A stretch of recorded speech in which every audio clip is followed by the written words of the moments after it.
विश्व का सबसे सुंदर संविधान डॉक्टर बी.आर. अम्बेडकर साहब जी लिखे, लेकिन फिर भी उन्हें गालियों से संबोधित किया जाता है, लोग दुदकारते हैं। ऐसा क्यों होता है? एलिजाबेथ द्वितीय महारानी, उन्होंने भी ये कहा कि बाबा साहब अगर हमारे देश में होते तो ये हम लोगों की सौभाग्य होती, हम लोग उन्हें विश्व विभूति का उपाधि देते। लेकिन नहीं, इतना सब कुछ करने के बाद भी बाबा साहब को आज भी जलील किया जाता है उनके नाम से। अभी बहुत कुछ कहे के बाकी बा, विराज शुरुआत तो होके दलो आवा भूमिका से भाव अदा उठा के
से बज्म में कोई आकर धुरंधर।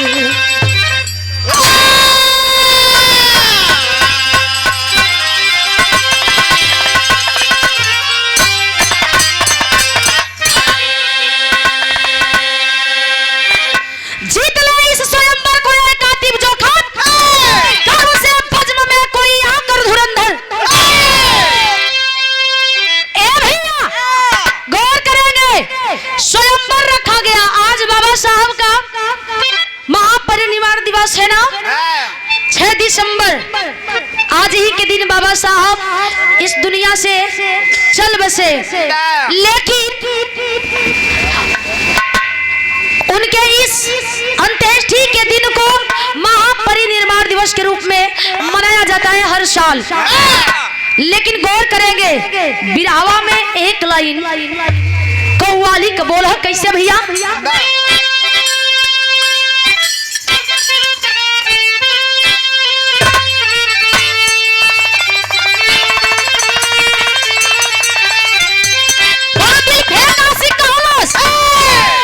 अरे बेवफा,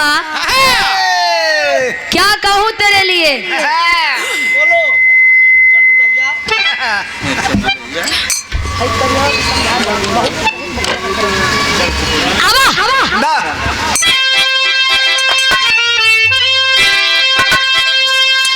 अरे अगर दिलबर की रुसवाई हमें, कहत बा चचा ये चचा,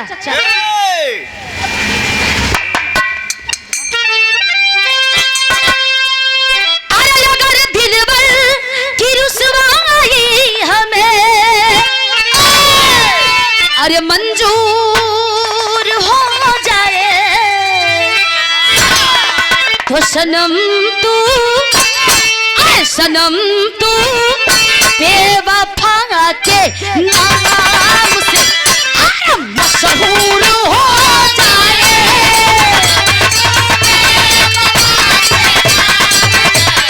मशहूर हो जाए।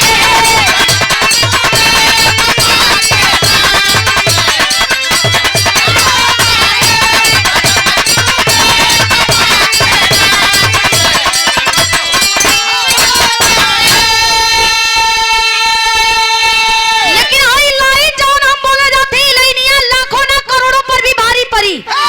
गौर करेंगे आप लोग, पढ़े लिखे विद्वान बैठे हैं, हमारे महानुभाव बैठे हैं, इस लाइन को कवि जी बड़ा शोध करके लिखे हैं।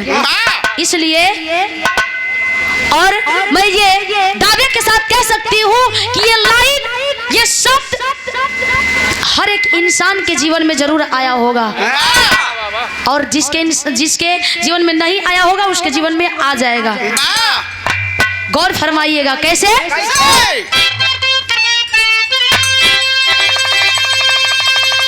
अरे छोटा जब कोई आदमी,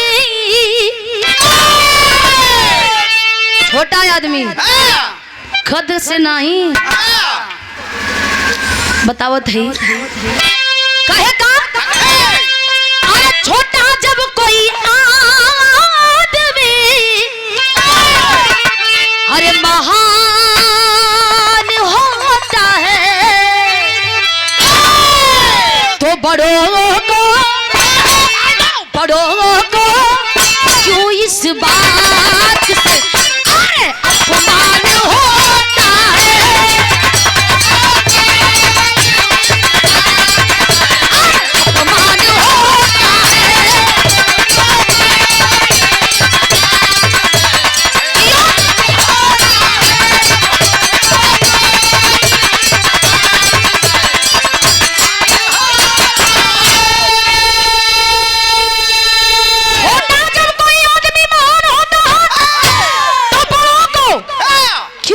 अपमान होता है भाई,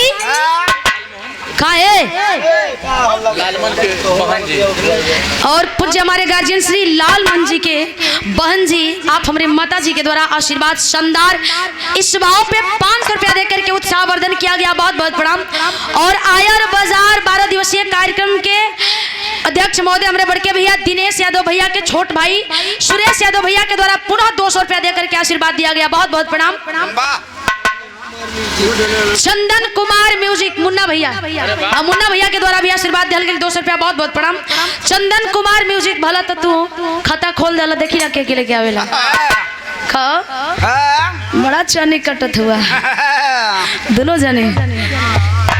ये 100 रुपया देकर के आशीर्वाद दिया गया, बहुत बहुत प्रणाम, आशीर्वाद की कामना हो। ए भैया तनिका बात समझ लिया, सोचे वाली बात है। अगर एगो गरीब परिवार से, शोषित परिवार से, शूद्र परिवार से रुचि एक बात जौन कलू हो बहुत बढ़िया लगल हमें, काहे कि कुछ लोग अपने आप के हुआ कि शूद्र माने के तैयार ना हुआ बहनी, भले कुर्सी धोआ जाए, भले न कुर्सी धोआ जाए, लेकिन तैयार ना हो तो माने पो। मंत्री जी का भी कुर्सी धोया गया, वो तो मान गए, लेकिन कुछ लोग हैं जो अपने आप को नहीं मानने के लिए तैयार हैं।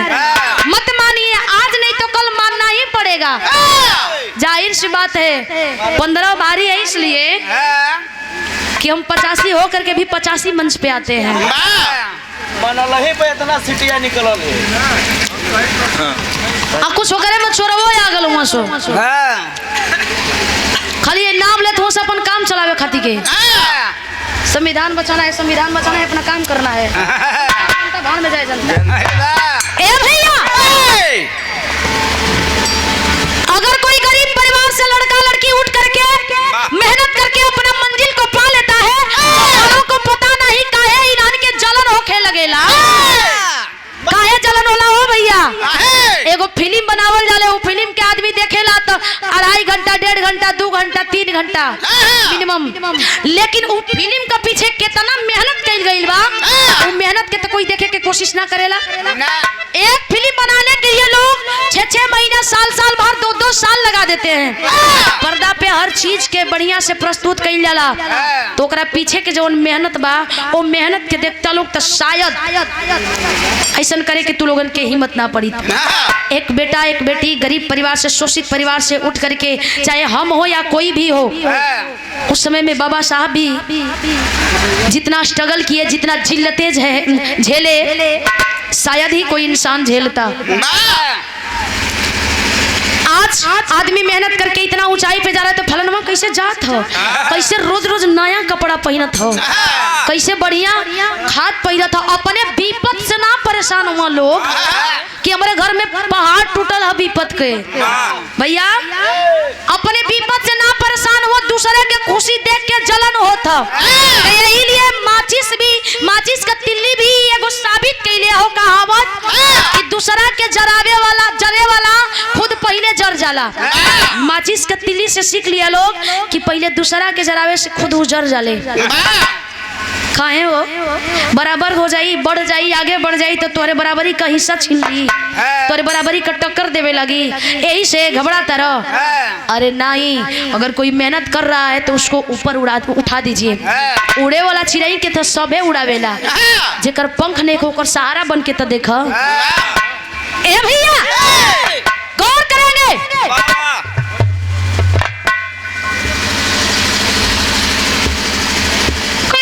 पिछवा का कुल बतियावत हुआ लोग घर के समझा, घरे जाके बतिया लिया लोग भैया।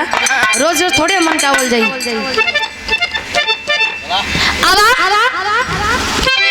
यहाँ से विराह के हमारी शुरुआत होता कैसे?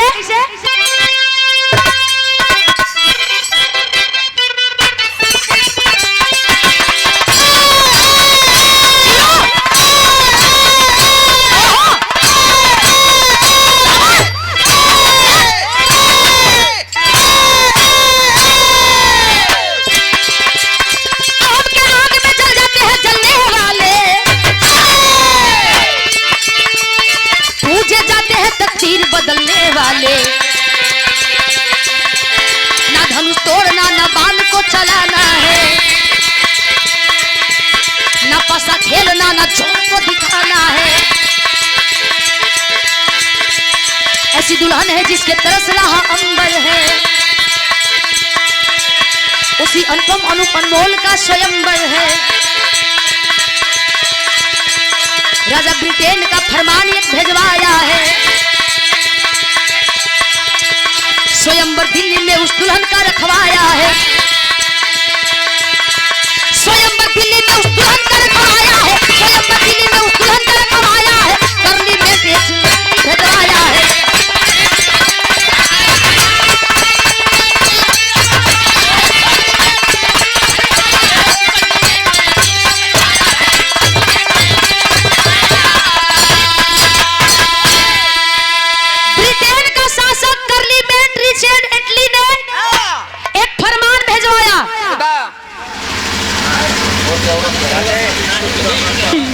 और ये भीम आर्मी अध्यक्ष हितेश उर्फ गोलू ग्राम चमरू से ये आशीर्वाद दिए हैं 51 रुपया 1585 पर भारी। कहेंगे तो बटेंगे, शिक्षा व शेरनी का दूध है, जो जितना पिएगा उतना दाढ़ेगा, ये बाबा साहब का कथन था। लेकिन 51 रुपया कहें थे तो भैया, सॉरी 101 रुपया। बहुत बहुत प्रणाम बा। अब हम ज्यादा कुछ न कहो, ये तो 1 रुपया काल हो। सम्मानित हमारे गार्जियन श्री चंद्रशेखर बीडी सिंह महोदय जी के द्वारा पुनः आशीर्वाद 100 रुपया। बहुत बहुत प्रणाम। जय भीम, नमो बुद्धाय। बहुत बहुत प्रणाम बा। वही के बराबर का दा फूट डालो राज करो एक नीत था। आप लोग पढ़े होंगे, सभी पढ़े भाई, यहाँ कोई अशिक्षित नहीं थे। आई बाबा साहब कहले रहलन कि शरनी का दूध जे पीही, शिक्षा उ शरनी का दूध हो जे जितना पीही उतना दहाड़ी। लेकिन कहाँ कोई ये बात के माने वाला बा। वो समय अभाव रहल, सिस्टम का हर चीज का अभाव रहल। तब वो बाबा साहब 9 भाषा और 32 डिग्री धारी कहिलन। 9 भाषा के ज्ञाता और 32 डिग्री धारी कहिलन। आज के डेट में इतना सिस्टम, इतना व्यवस्था लग गई बा, लेकिन लड़का लड़की पढ़े से कहाँ। जब वही 5 से 6 में जात हो तो लोग कहते कि मोबाइल चाहता ऑनलाइन क्लास करे के हो, ऑनलाइन क्लास लागत हो कुल करे। बाप रे बाप, जमाना कहाँ से कहाँ बदल गया। वो जमाना में लाइट भी ना रहे तो कैसे आदमी पढ़ला। आजकल हर चीज का सिस्टम व्यवस्था बढ़िया हो गई, तब वो पढ़ाई बढ़िया से पूरा ना हो पावत हो।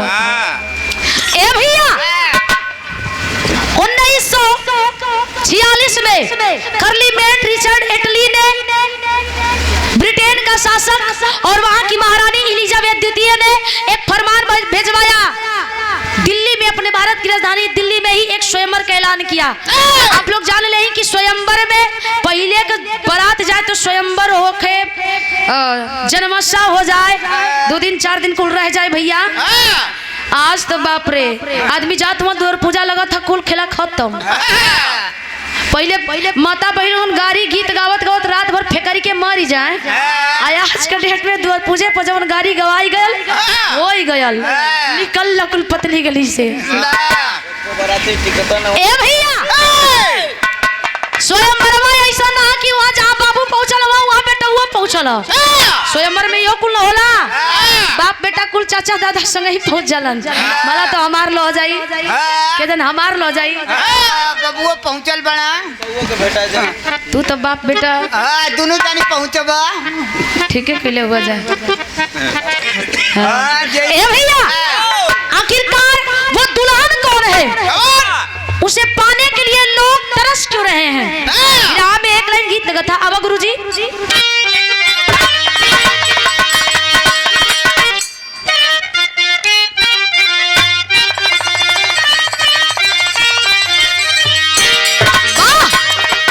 कौन भौजाई कहलस कि अरे करी हैया देवर जी दर्द करे अरे कमऊ है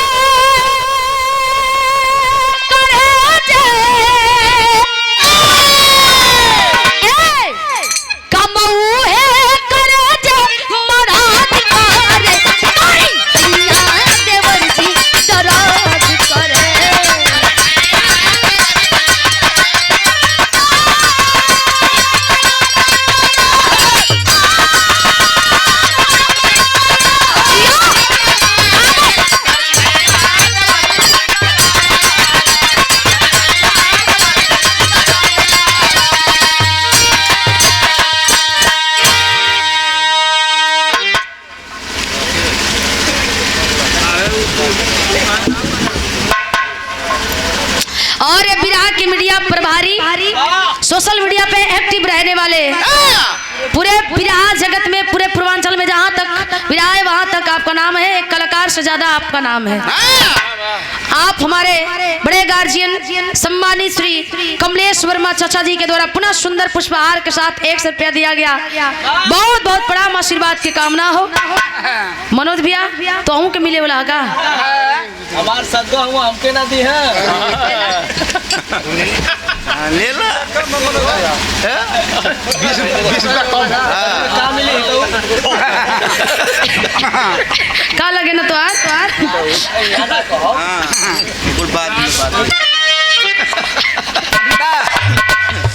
ए भैया आखिरकार वहाँ बड़ बड़ मठाधीश पहुंचल हवन बड़े बड़े ज्ञानी पहुंचल हवन अपने भारत से डंडा वाला टोपी वाला चश्मा वाला लोग पहुंचल हवन और विदेश से 60 देश से भी बड़े बड़े ज्ञानी पहुंचल हवन।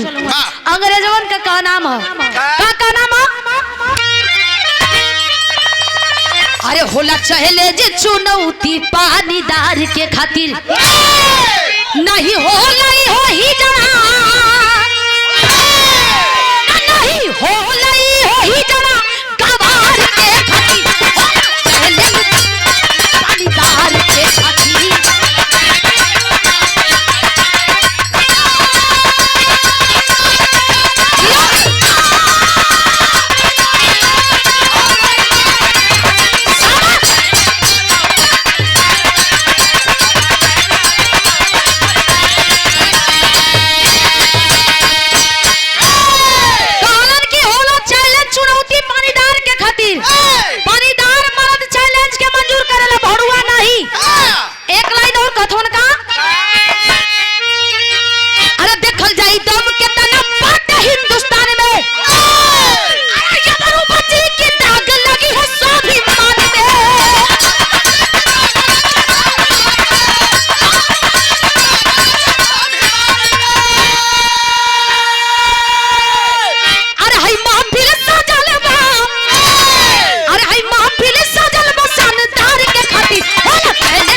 खातिर सजावल गइल बा पानीदार खातिर के इज्जतदार आदमी जालन अपने मान सम्मान पर जे जियल बाऊ का सर झुका के ना जियल पसंद करी कौन जला बीरताई खून में होले कौनो बाजार में ना बेचा लेना पेड़ पर उगेले ए भैया। और ये हमारे बड़े भैया अमन मौर्य जी अचल सर्विस पॉइंट हमारे यहाँ cooler fridge AC geyser water मतलब सब कुछ मिलेला भैया के हैं हमो के गर्मिया में कुछ चाहिए घर का वायरिंग भी करेलन का लेबा अच्छा एसिया लेबा वो करवा लिए घरवा में ये हमरे भैया के पता बा गरथमा बाजार वाराणसी आप जी के द्वारा आशीर्वाद दिया गया अमन मौर्य भैया के द्वारा 50 रुपया बहुत बहुत धन्यवाद सकल पंच के प्रणाम पहुंचे आशीर्वाद की कामना बात ए भैया विद्वान का पहुंचल हुवन एक एक से विद्वान लेकिन चैलेंज कहां विराम में गीत बदला था आवा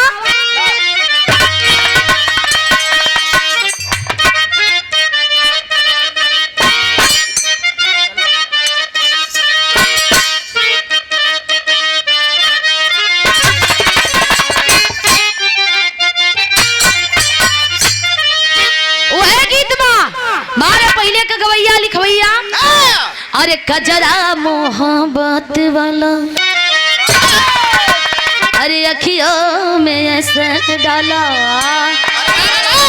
खजरे ने ले ली मेरी जान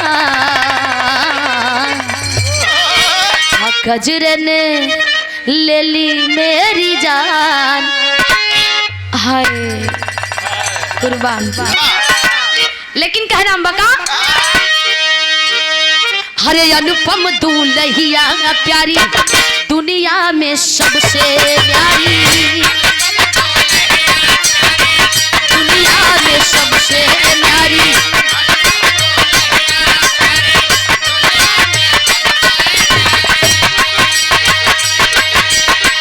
अनुपम दूल्हिया प्यारी दुनिया में सबसे प्यारी खड़ा चमचम चमक चांद ईदा भइल बा हिंदुस्तान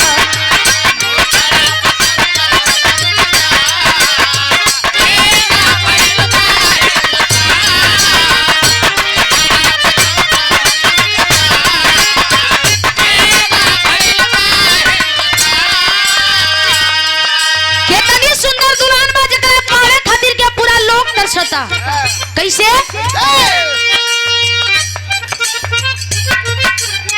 दिल्ली वाला हूँ और ये बिक्की म्यूजिक अच्छा बिक्की इंटरटेनमेंट हमारे बिक्की भाई के द्वारा ये सम्मान कल गए सुंदर पुष्पहार के साथ 100 रुपया देकर के उत्साहवर्धन कल गए बहुत बहुत धन्यवाद बा मालिक तेरे चैनल के खूब बढ़ाओ खूब पैसा कमा लो ऐसा ही गौयन के देहल करो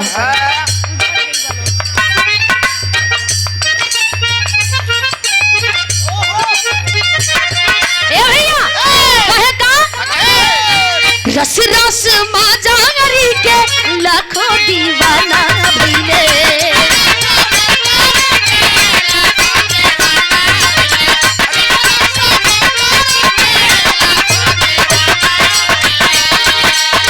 महफिल में आवे खातिर पागल परवाना भइले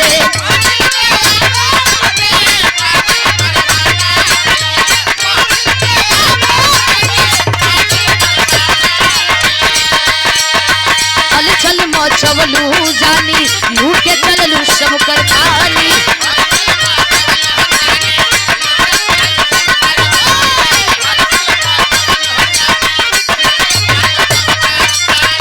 अब के कर ले बहुत जान अब के कर ले बहुत जान ईदा भइल बा हिंदुस्तान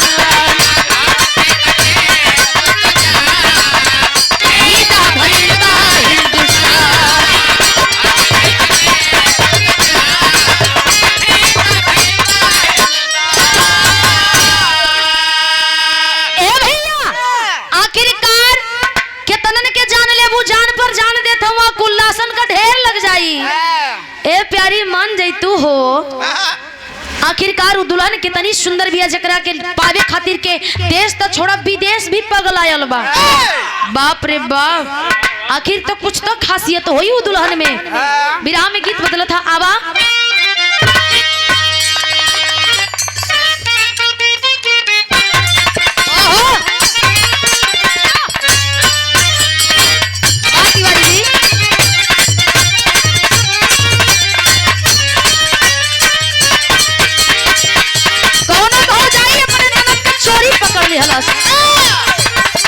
कलश की का हो न तो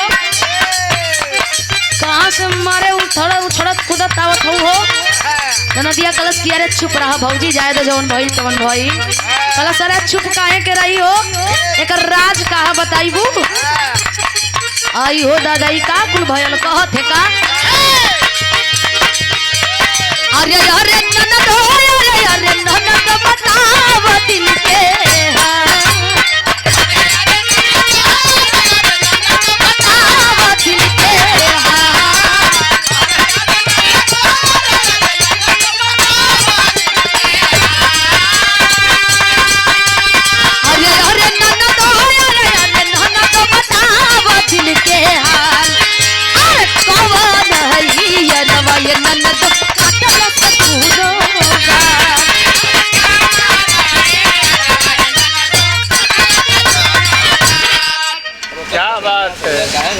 ए भैया।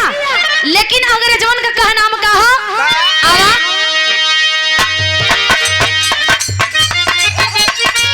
आवा।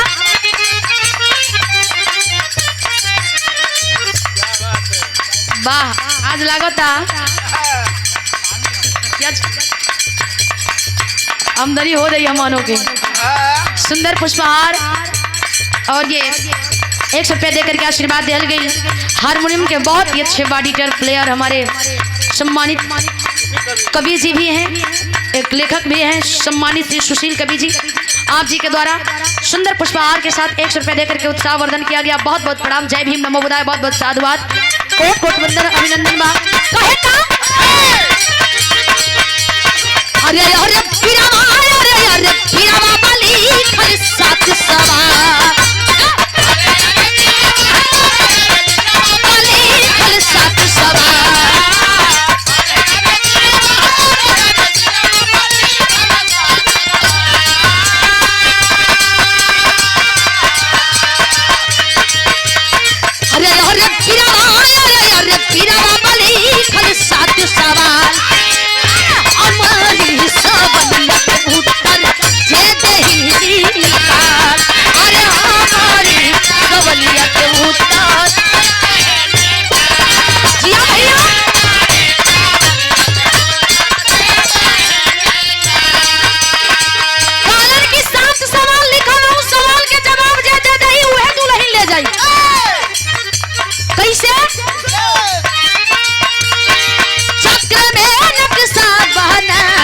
कृष्ण पागल बाटे हो।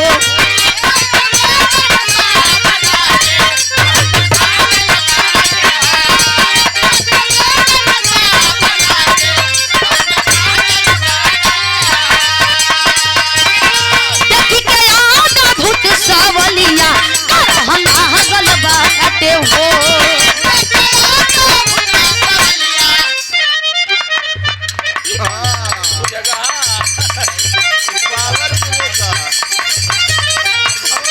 अरे अरे पीरावा, अरे अरे पीरावा बली खल साथ सवा।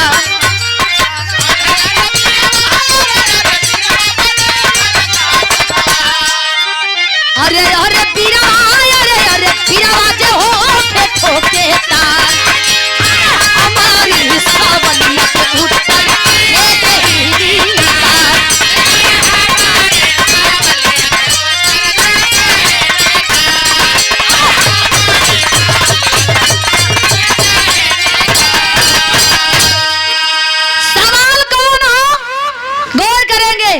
पूरा वाक्य का पहला शब्द का पहला अक्षर रहेगा। सवाल नंबर पहला भा भा, सवाल नंबर दूसरा सौ, सवाल नंबर तीसरा भी सौ, सवाल नंबर चौथा ध, सवाल नंबर 5 5वां लो, सवाल नंबर 6वां ग, सवाल नंबर 7वां उ। 7 सवाल पूरा वाक्य का एक शब्द का पहला अक्षर उसे पूरा वाक्य में सजा करके लिखना होगा और जो इस 7 सवाल का जवाब दे देगा दुल्हन उसकी होगी। ए भैया बड़ बड़ ज्ञानी बड़ बड़ विद्वान पहुंचल हुन। आज जब पहुंचल हुन तब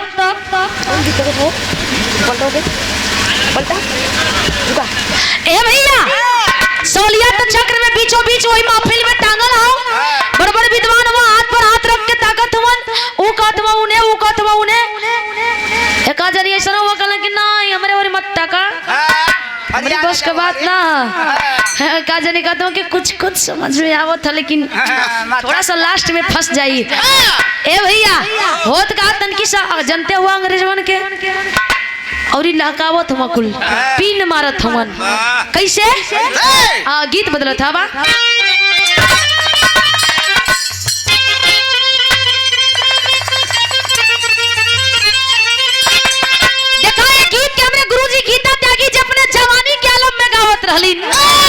तोहरे तो जवानी है कहे नहीं गो तू नहीं ठीक करा। अरे बिरहा के जवानी कनिया भैया किसी आज मत हाँ तो ऐसे कह नजरिया मत तू आई बाबू हम तो ना थोड़ी सुबह ही से तार बात लगा था जल्ला तनकी साहब खाली कह देम ना टांग के ऐसे ही और बैठा जीबा इनकरा के पूरा टॉप लेके आइबा तब ही ना डे रही है स्क्रीन टच हो खाली एक अंगुरी से डरा लगा समझ ला वो हर ले चलो तो हम समझाए। हाँ समझा लिया। ए भैया कौन गीत है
ऐसे हाथ में हाथ रख बता न फरियाई हमार बात सुना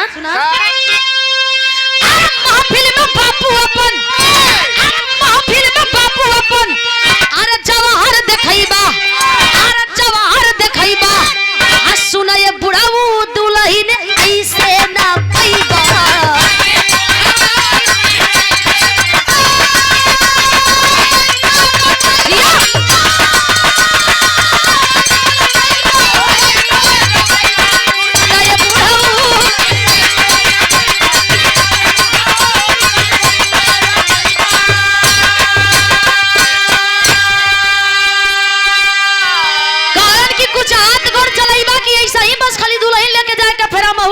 में का कारण हर जाई हिंद तो हर होई उपहासी पड़ी जाई बबुड़ा तू भगत जैसे पड़ी जाई बबुड़ा तू भगत जैसे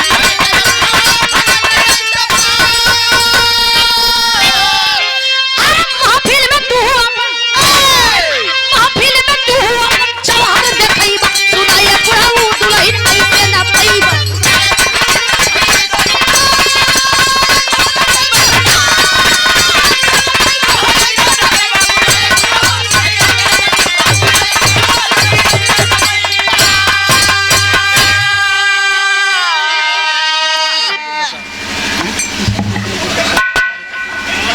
किशन का तो कहता किशन भैया बितनुपुर बसावन नारे पर आशीर्वाद दिलन सुंदर पुष्पहार 50 रुपया बहुत बहुत प्रणाम बा। ऐसा गाँवों का नाम होला समझे के पड़ेला भैया आशीर्वाद दिल गई बहुत बहुत धन्यवाद भैया।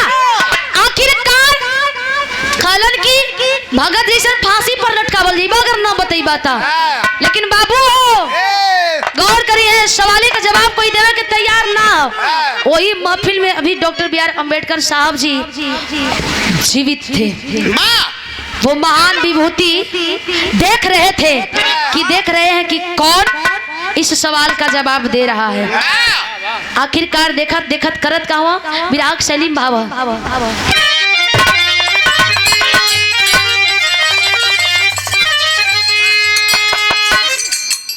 आइए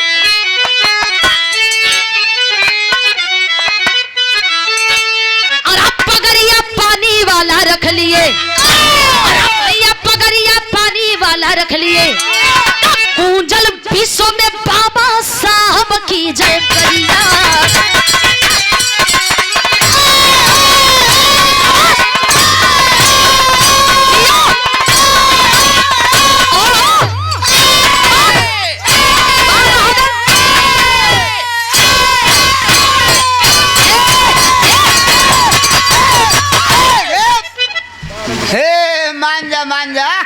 मंजा अगर फाटल ना तो तोहर कुल कटाई। हाँ ऐसे ठीक ठीक कला, कुल काट लेबा ठीक करबा। का कटबा? अरे पैसा हो। हाँ अरे साढ़ू सुना बजावत का पार्टी कोनो दोस्त ना जबरी मत बतियाव। कभी कभी पॉइंट को आप पकड़ लेते हैं। ठीक कहते हैं जबरी बतिया भाई। नीचे का साफ हो तुम्हारे का मोछिया हो। से मतलब है कि काम से मतलब है। बड़ महान हो जा बाद में फरिया लिया जा। ठीक है ठीक है समझा जा बजावत का। तू तो हर साढ़ू तू लोग दोनों जानी जाना हमें का पता। तू बाठा हुआ ही बाठी बाठा हुआ ही सरवाइन बिना मोछा वाला आखिरकार बाबा साहब जी किए का मान सम्मान को बचा रहे हैं। कैसे पॉपट कलाई ना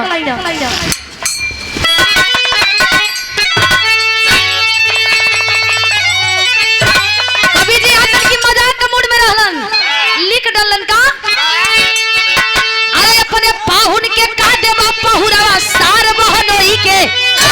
अरे अपने पाहुन के का देवा पहुरावा सार बहनोई के।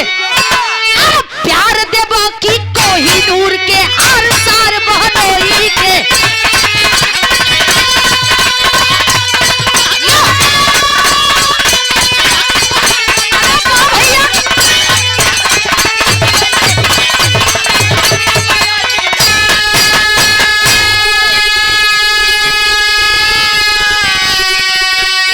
कॉलन की प्यार देवा की कोही नूर के आर सार बहनोई के बोला का देत हुआ दहेज में।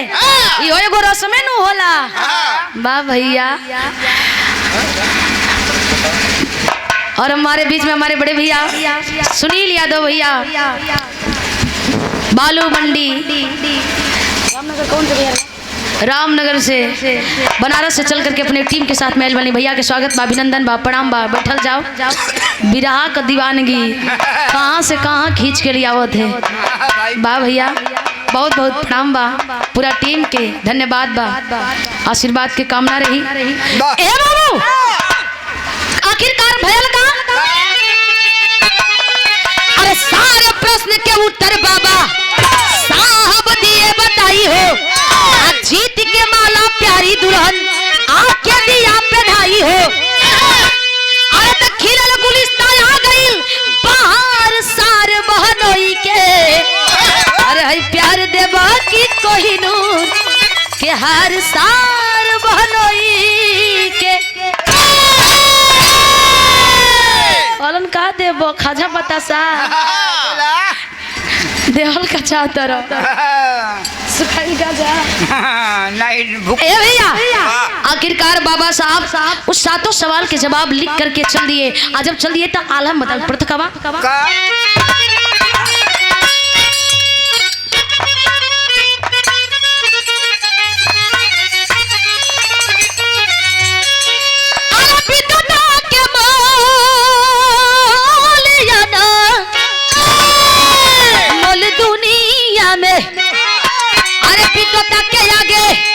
झोंकी जाला जग जहान।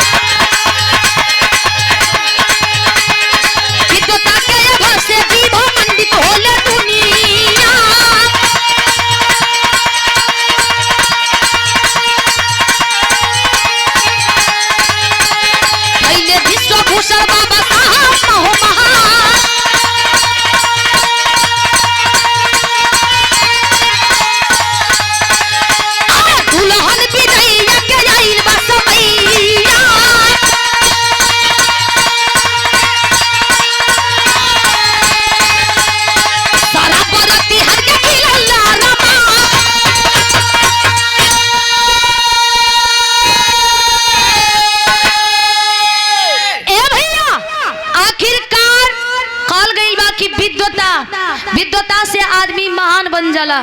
संगत से गुड़ होते है, संगत से गुड़ जात। आज तो जैसन संगत होता वैसन असर पड़त है, लेकिन उस समय बाबा साहब के कर संगत पकड़लन कोई का नहीं। फिर भी बाबा साहब आज दुनिया में पूजल जालन। हमार भारत देश ही ऐसा है जहाँ बाबा साहब गरियावल जालन। बाकी हर देश में, पूरे वर्ल्ड में बाबा साहब के लोग पूजे लगता है। काहे कि ट्रक कमाल टेम्पू में कबो लोड भइल बा ना नो होइबो ना करी। नन के सोच से ऊपर के बात कहते ए भैया, लाख गरियाइल लाख जलील कईला, लेकिन संविधान के तो माना ही के पड़ी। आज शासन व्यवस्था उन्हीं का देन है कि चल रहा है। वो अंग्रेज बढ़िया रहलन, आज कई अंग्रेजवन से वो गोरखा अंग्रेजवन नीमन रहलन करियवा अंग्रेजवन से। ये करियवा ऊपर से ना करिया होत मसन तरह से करिया बना सा धर्म परिवर्तन भीतरिया से करिया दिल से धर्म परिवर्तन किए उन्होंने, और उन्होंने धर्म परिवर्तन करके ये साबित किया। 4 अक्टूबर 1956 ले ला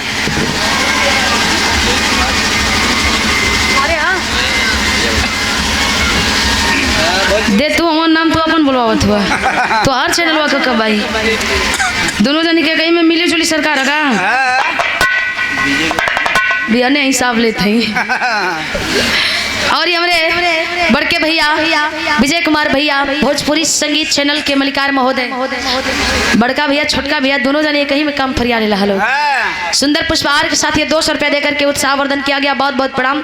मालिक करें कि तुम्हारे चैनल पर मिलियन में ना ट्रिलियन में डॉलर बने। अरे वो है ट्रिलियन या बिलियन जौन तू करा हुए बतिया मान लो, माने में क्या जाता है। मैथ का सूत्र आदमी मानिए कन बनावेला, माना कितना बराबर इतना, तो वह बतिया मान ला। ए बाबू, इतना पढ़ा लिखा होते हुए बाबा साहब बुद्ध धर्म को अपनाए 4 अक्टूबर 1956 में, क्योंकि उनको पता था कि दुनिया को शांति का संदेश देने वाले बुद्ध धर्म ऐसा धर्म है जिसमें ना कोई छुआछूत, ना भेदभाव, ना जातिवाद, ना ऊंच नीच का कोई भी ऐसा विडंबना नहीं है, ऐसा पाखंडवाद नहीं है। सबको सम्मान बराबर का दिया जाता है उसमें। ए भैया, हमें फक्र होता है, हमें गर्व होता है कहते हुए कि हम उस धरती से हैं जिस धरती पे तथागत बुद्ध जी को ज्ञान प्राप्त हुआ, उसी बिहार के धरती से हैं। आखिरकार दुल्हन विदाई के समय आ गई, पूरा एकदम खुशी का माहौल है, लेकिन दुल्हनिया रोल के खड़ी कलाइन लगला बा।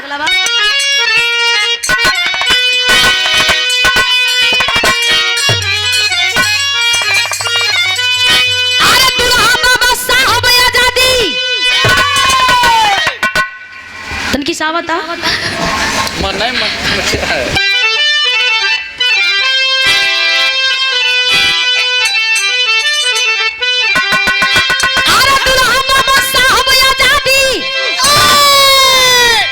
एक पति हमारा मन से। अच्छा, आज राउर मन कइले बा। आ जाई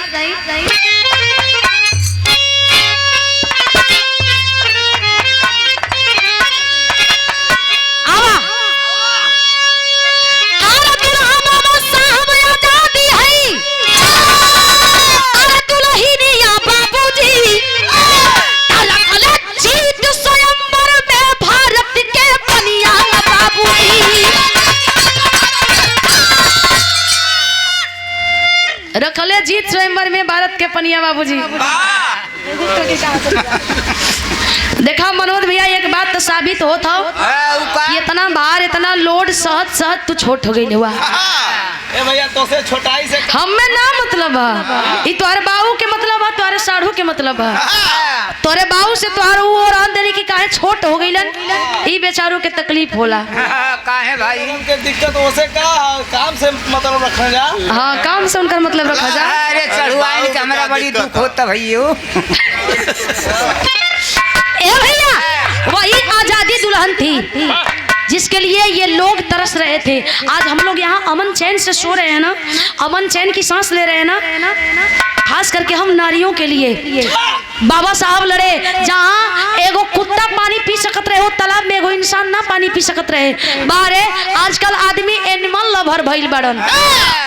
अपने एनिमल लवर ना जानत हुआ ना हो पढ़ले रहती कुकुर बिलार के कुल आदमी बेडे पर सुताई लेत हुवन उन्हन के बढ़िया बढ़िया बर्तन में खाना पानी मिल जाता एगो शूद्र जात के इंसान के पानी परछाई पड़ जाला त लोग नहालन गंगा जी में जाके कभी इनो रखले है देखा जमाना पहले भी रहा आदमी छुआछूत बनावत रहा आज भी हो आज थोड़ा कम हो आज भी हो ऊंच नीच भेदभाव का सिस्टम आज थोड़ा कम बा पहले ज्यादा रह बच्ची बोली है कि 15% लोग शूद्र नहीं रुचि ये बात बोलनी नहीं कि 15% लोग शुद्ध नहीं है ठीक है वो लोग शुद्ध नहीं हम भी मानते हैं बहनी लेकिन ये 85 वाला कब सुधरी है हम तो कह के फेकर के मर जाई वो भी तो शूद्र से निकला हुआ है ना लेकिन वो भी उसी रास्ते से निकला हुआ है वो लोग कहते हैं कि हम शुद्र नहीं हैं लेकिन वो भी उसी कोई कहला कि मुंह से हो गई कोई कहला कि छाती से हो गई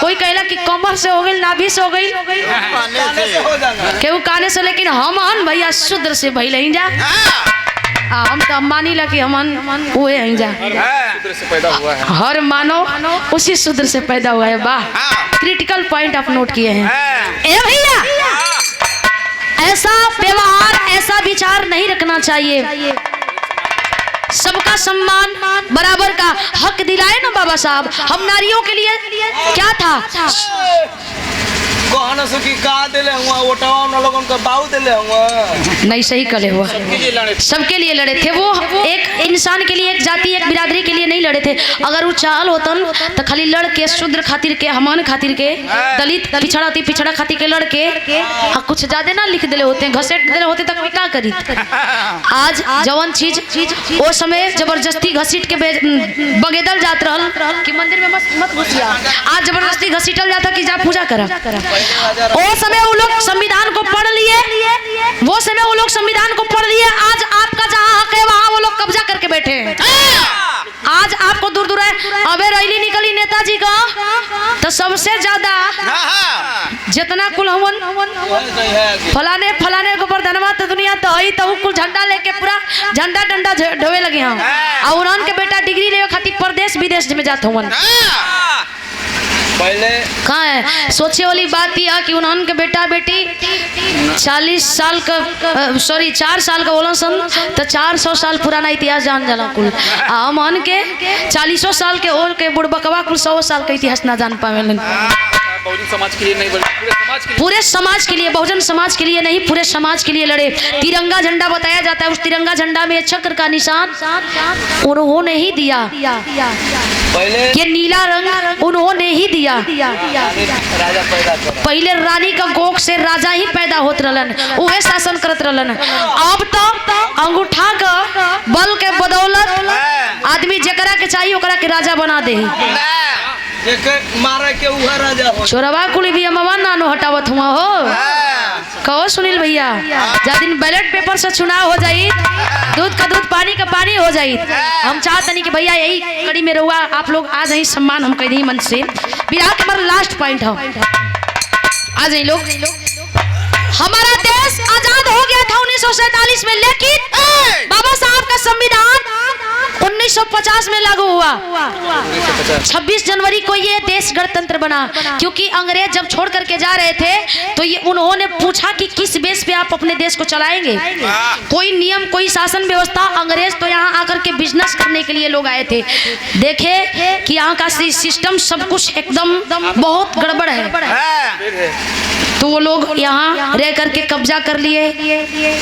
उन्हें भगाने के लिए बहुत लड़ाइयाँ बहुत जिल्लतें झेलनी पड़ी फिर भी जाने लगे तो बोले कि कैसे चलाओगे अपने देश को कोई संरचना कोई संविधान कोई नियम लागू है तब जाकर के बाबा साहब 24 घंटा में संरचना तैयार करके दिए तो वो अच्छा कैले कुल गईले ना वो कब्जा ना कैले हमन के कुछ बता के सिखा के चल गए आज देख लो भारत में अंग्रेजन के बनावल पुल बेटा समझ ना होता मन का कुल अंग्रेज बनौले हुआ अबे फितो नहीं कटत हती रे भस जात कहो भैया एकदम मलवा हम सम्मानित करी हो किरकार इतना सब कुछ करते हुए भी 6 दिसंबर को बाबा साहब अपना दम तोड़ दिए हम सबसे रुखसत हो गए शोक के लहर पहुंच गया शोक पूरे देश में पूरे विश्व में शोक का लहर दौड़ गया आज बाबा साहब नहीं है, लेकिन उनकी कीर्ति अमर है। बाबा साहब नहीं कहते हैं कि आप लाठी लेकर के मार करिए, आप कलम का मार करिए। कलम युग है, कल युग नहीं है। ये कलम युग है, यहाँ पे कलम से मार करिए। आप लाठी का मारल सुधरबो ना करियन, आप कलम का मार जब लग जाई जिंदगी बिगड़ जाई, जिंदगी सवर जाई ना तो बिगड़ जाई भैया हो। आखिरकार फिर भी बाबा साहब लोगों के दिल में जिंदा है और हमेशा जिंदा रहेंगे। शिक्षित बनो, संगठित बनो और संघर्ष करो, उनका नारा था। आइए आखिरी भाव।